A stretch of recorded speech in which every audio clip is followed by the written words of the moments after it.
Qui est l'Antéchrist et d'où viendra-t-il? Dans cette vidéo, je vais vous dévoiler une date inscrite sur une ancienne tablette d'argile et un nombre caché dans diverses prophéties bibliques qui indiqueraient le jour exact où un dirigeant mondial apparaîtrait. Ensuite, je vous montrerai l'homme qui a accédé au pouvoir à cette date précise et comment il est lié à l'Antéchrist et à la Babylone de la fin des temps. Lorsque vous découvrirez ces preuves, vous réaliserez que presque tout le monde cherche l'Antéchrist au mauvais endroit. Le livre de l'Apocalypse décrit deux hommes qui contrôleront le monde à la fin des temps. Le premier, appelé la Bête, fera la guerre et dominera le monde entier. Le second, connu comme le faux prophète, accomplira des miracles pour inciter l'humanité à accepter la marque de la Bête. Mais lequel de ces deux hommes est l'Antéchrist?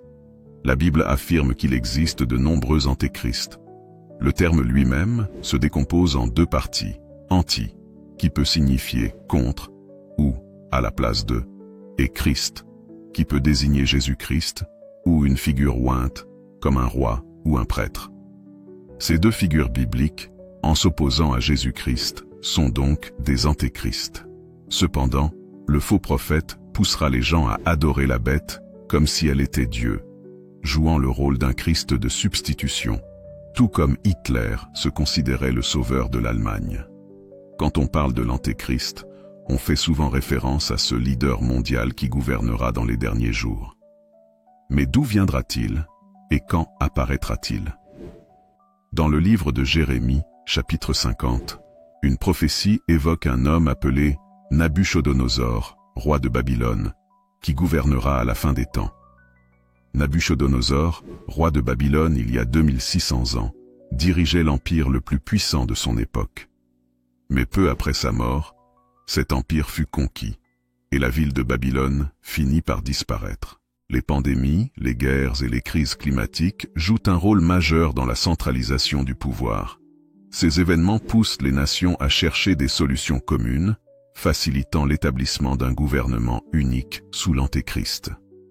Dans 1 Thessaloniciens 5 verset 3, il est dit « Quand les hommes diront « paix et sécurité », alors une ruine soudaine les surprendra. » L'Antéchrist capitaliserait sur ce besoin pour imposer un système totalitaire, présenté comme la solution à tous les problèmes mondiaux. L'Antéchrist est décrit comme un personnage extrêmement charismatique, capable de rassembler les masses autour de lui. Daniel 7 verset 25 précise qu'il parlera contre le Très-Haut et opprimera les saints, tout en cherchant à changer les temps et la loi. Apocalypse 13 verset 17 indique que personne ne pourra acheter ou vendre sans le signe de la Bête. Cette prophétie trouve écho dans les discussions actuelles sur les monnaies numériques centralisées, qui pourraient être utilisées pour surveiller et contrôler les transactions. Une des stratégies de l'Antéchrist consistera à instaurer une religion universelle, dans laquelle il se présenterait comme une figure divine. 2 Thessaloniciens 2 verset 4 déclare qu'il s'élèvera au-dessus de tout ce qui est appelé Dieu et s'assiera dans le temple de Dieu, se proclamant lui-même Dieu.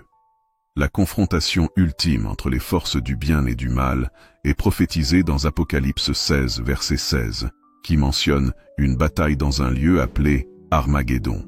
La Bible affirme que l'Antéchrist sera finalement vaincu par la venue de Christ. Apocalypse 19 verset 20 décrit la défaite de la Bête et de ses armées, jetées dans les temps de feu. Les croyants sont appelés à rester vigilants et à ne pas se laisser tromper par les signes et prodiges de l'Antéchrist. Matthieu 24 verset 24 avertit que de faux Christ et de faux prophètes apparaîtront pour tromper, si possible, même les élus. Dans de nombreuses prophéties bibliques, un jour représente souvent une année. Par exemple, dans Ézéchiel chapitre 4, Dieu ordonne au prophète Ézéchiel de s'allonger sur son côté pendant un certain nombre de jours, chaque jour symbolisant une année. Si nous appliquons cette règle au deuxième accomplissement de la prophétie de Daniel chapitre 4, cela signifie que Babylone pourrait rester sans dirigeant, non pas pendant 2520 jours, mais pendant 2520 ans. Cette prophétie suggérerait donc que le royaume de Babylone serait retranché et sans leader pendant 2520 ans. Une fois cette période écoulée, la bande de fer et de bronze serait retirée, un nouveau dirigeant serait désigné, et Babylone recommencerait à prospérer, jusqu'à dominer le monde sous la direction de la bête, ou l'Antéchrist. Pour valider cette hypothèse, il est crucial de déterminer la date exacte à laquelle Babylone a été conquise et a perdu son souverain. Cela nous permettrait de calculer précisément le moment où un nouveau leader émergerait, marquant le renouveau de Babylone. Dans Daniel chapitre 5, nous découvrons un événement marquant. Les dirigeants de Babylone célébraient un festin lorsqu'une main mystérieuse apparut et écrivit un message sur le mur. Ce message, composé des mots « Menez »,« Tekel » et « Parsin », terrifia le roi et ses invités. Daniel fut appelé pour interpréter ces mots et révéla qu'ils signifiaient la fin du royaume babylonien, qui serait remis aux Mèdes et aux Perses. Mais ce message contenait également un autre secret caché. Selon les notes de bas de page des Bibles modernes, ces mots représentent aussi des unités monétaires. Menée équivaut à 50 cycles, Tekel représente un cycle, Parsin signifie diviser, soit la moitié d'une menée, 25 cycles. En additionnant ces valeurs, on obtient 126 cycles. Cependant, la plus petite unité monétaire babylonienne était la guéra, et chaque cycle correspondait à 20 guéras. Ainsi, 126 cycles équivalent à 2520 guéras, le même nombre que celui mentionné dans la prophétie de Daniel chapitre 4. Cela confirme une fois de plus que 2520 ans s'écouleraient avant la résurgence de Babylone. Pour en revenir à l'histoire, cette prophétie coïncide avec la chute de Babylone. Alors que les dirigeants festoyaient, les Mèdes et les Perses avaient déjà conquis le royaume et s'apprêtaient à envahir la ville. Cette nuit-là, Babylone tomba sans combat. La date exacte de cet événement est consignée dans une ancienne tablette d'argile, la chronique de Nabonide.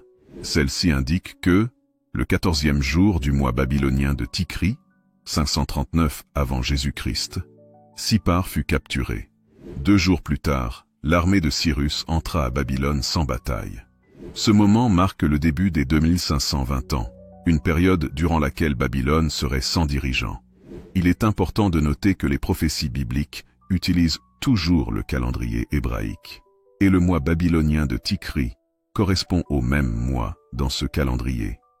Ainsi, en partant de cette date, nous pouvons calculer avec précision le moment où Babylone pourrait ressurgir, marquant l'accomplissement ultime de cette prophétie. Depuis les temps anciens, les prophéties bibliques ont captivé l'humanité, offrant des énigmes et des symboles qui transcendent les siècles. L'histoire de Nabuchodonosor, roi de Babylone, n'est pas simplement celle d'un monarque puissant. Elle est une clé, un mystère prophétique inscrit dans les profondeurs des Écritures, reliant le passé au futur. Lorsque ce roi rêva d'un grand arbre offrant ombre et nourriture au monde, il ne pouvait imaginer que cette vision représenterait non seulement son royaume, mais aussi un drame cosmique à travers les âges. Dans ce rêve, l'arbre est abattu, et une bande de fer et de bronze est placée autour de sa souche. Ce symbole de confinement annonce une chute temporaire, non seulement pour le roi, mais aussi pour Babylone elle-même. Daniel, le prophète, interpréta ce rêve avec une précision divine, prédisant que Nabuchodonosor perdrait la raison pour une période de 7 ans. Et ainsi fut-il. Le grand roi sombra dans la folie avant d'être rétabli, comme un présage d'une restauration future. Mais ce n'était là que la première couche du mystère. Les sages bibliques, en étudiant les textes, ont découvert une règle divine selon laquelle un jour prophétique représente une année terrestre. Ainsi, ces 7 ans deviennent une période de 2520 ans. Un laps de temps où Babylone, ce grand symbole du pouvoir mondial, resterait sans dirigeant. Mais après cette période, l'emprise qui retenait Babylone serait levée, et un nouveau système babylonien émergerait, gouvernant les nations sous l'égide de celui que les Écritures appellent la bête ou l'Antéchrist. L'inscription énigmatique apparue sur les murs du festin de Belshazzar, dernier roi de Babylone, confirme cette révélation. Les mots mystérieux, menez, tekel, parsin, ne désignent pas seulement la chute imminente de l'Empire, mais recèlent un secret numérique. Les valeurs monétaires cachées dans ces mots s'additionnent pour former 2520 Géra, un chiffre divin, une signature prophétique marquant les âges. Lorsque Babylone tomba aux mains des Mèdes et des Perses en 539 AV Jésus-Christ, une période de silence commença, comme si Dieu avait suspendu son plan pour cette ville légendaire. Mais l'ombre de Babylone ne disparut jamais. Les textes de l'Apocalypse révèlent qu'elle renaîtra, non comme une ville, mais comme un système global de domination religieuse, économique et politique, guidé par une figure charismatique, un faux sauveur qui trompera les nations. Et maintenant, alors que nous approchons des 2520 ans depuis cette chute historique, les signes semblent s'aligner. Le monde moderne, avec ses ambitions globales et ses systèmes unifiés, pourrait bien être la Babylone des temps de la fin, ce royaume prophétique sur le point de ressurgir, annonçant le retour du Christ. Les jours de Daniel et les nôtres ne sont pas si éloignés, car les prophéties continuent de résonner, appelant les sages à scruter les cieux et les Écritures pour déchiffrer les mystères du plan divin. En l'an 539 avant Jésus-Christ, la ville de Sipar tomba le 14e jour du mois de Tishri, marquant un tournant dans l'histoire. 2 jours plus tard, le prophète Daniel annonça que le royaume de Babylone avait été remis aux Mèdes et aux Perses. Ce moment précis marque le début d'un conte prophétique, le 16e jour de Tishri, à partir duquel s'écoulent 2520 ans, conformément à la prophétie de Daniel chapitre 4. En ajoutant ces années, nous arrivons au 14e jour de Tishri en 1982, une date qui correspond au 1er octobre dans le calendrier romain. Ce jour-là, un événement inattendu bouleversa la scène politique mondiale. Helmut Kohl devint chancelier de l'Allemagne de l'Ouest, non pas par une élection, mais par un vote de défiance constructif du Parlement. Ce mode d'accession au pouvoir, unique dans l'histoire allemande, fut perçu comme l'accomplissement d'une prophétie ancienne. 8 ans plus tard, le 3 octobre 1990, soit le 14e jour de Tishri, dans le calendrier hébraïque, l'Allemagne de l'Est et l'Allemagne de l'Ouest furent réunifiées sous la direction d'Helmut Kohl. Ce jour symbolique marqua non seulement la fin de la division de l'Allemagne, mais aussi le début d'une nouvelle ère pour l'Europe. Après avoir été fragmentée et affaiblie à la suite des 2 guerres mondiales, l'Allemagne reprenait sa place en tant que puissance centrale en Europe, accomplissant ainsi une autre facette de la prophétie biblique. Helmut Kohl ne se limita pas à réunifier l'Allemagne. Il joua également un rôle clé dans l'unification de l'Europe, travaillant à la fondation de l'Union européenne et à l'établissement de l'euro comme monnaie commune. Cette renaissance de l'Europe sous une forme unifiée était prophétisée dans Daniel chapitre 4, où il est dit qu'une nouvelle puissance mondiale émergerait des racines de l'ancienne Babylone. Les origines de cette Babylone moderne peuvent être retracées à travers l'histoire, passant par Rome, la Grèce et Babylone elle-même. La Bible représente cette nouvelle Babylone comme une femme chevauchant une bête, une image qui se retrouve également sur certaines pièces de 2 €. Cette symbolique est frappante. L'Europe, sous l'impulsion de leaders comme Helmut Kohl, émerge comme une puissance mondiale. Les successeurs de Kohl continuèrent cette vision, faisant de l'Europe un acteur central sur la scène mondiale. Mais les prophéties de Daniel ne s'arrêtent pas là. Depuis le 1er octobre 1982, un nouvel ordre mondial a commencé à émerger en Europe. Cependant, la prophétie biblique avertit que cet ordre culminera avec l'apparition de 2 figures, la bête, aussi appelée l'Antéchrist, et le faux prophète. Ces 2 hommes travailleront ensemble pour gouverner le monde, trompant les nations avec des prodiges et une autorité redoutable. Bien que Helmut Kohl ne soit pas l'Antéchrist, sa nomination à la date prophétique indiquée dans Daniel chapitre 4 nous donne un indice sur l'endroit d'où cet être émergera. La Bible avertit également contre les faux prophètes et invite chacun à examiner les Écritures par lui-même pour discerner la vérité. Les événements de 1982 et ceux qui ont suivi montrent que les prophéties bibliques continuent de s'accomplir. La montée en puissance de l'Europe, les ambitions mondiales de ses dirigeants et l'unification des nations sous une même bannière rappellent les avertissements prophétiques des derniers jours. Pour comprendre pleinement ces prophéties, il est essentiel de les étudier avec attention et de vérifier les faits historiques et bibliques. Nous vivons dans une époque où les signes des temps s'accumulent et où les paroles de la Bible prennent vie devant nos yeux. Partagez ces réflexions, discutez-en avec vos proches, et gardez l'esprit ouvert pour reconnaître les vérités cachées derrière ces récits prophétiques. Que la lumière de la connaissance éclaire votre chemin, et que Dieu vous bénisse dans votre quête de vérité. En l'an 539 avant Jésus-Christ, un événement bouleversa l'histoire. La chute de la ville de Sipar, le 14e jour du mois de Tishri. 2 jours plus tard, Daniel, le prophète inspiré, se leva pour annoncer une vérité prophétique. Le royaume de Babylone avait été remis aux Mèdes et aux Perses, scellant ainsi le destin d'un empire autrefois invincible.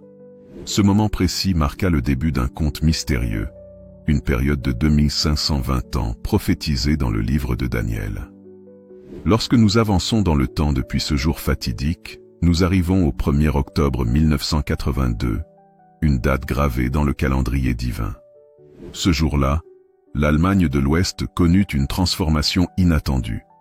Helmut Kohl, contre toute attente, fut nommé chancelier, non pas par une élection, mais par un vote parlementaire rare et décisif. Cette ascension surprenante marqua le réveil d'un ancien esprit prophétique. 8 ans après cette date, en 1990, un miracle géopolitique se produisit. L'Allemagne de l'Est et l'Allemagne de l'Ouest furent réunifiées sous la direction d'Helmut Kohl. Ce n'était pas un hasard, mais l'accomplissement d'une prophétie vieille de milliers d'années. Babylone, l'ancienne, renaissait sous une nouvelle forme, une Europe unifiée reprenant racine dans un passé oublié, où Rome, la Grèce et Babylone s'entrelacent dans une histoire commune. Mais le rôle d'Helmut Kohl dépassait l'unification allemande.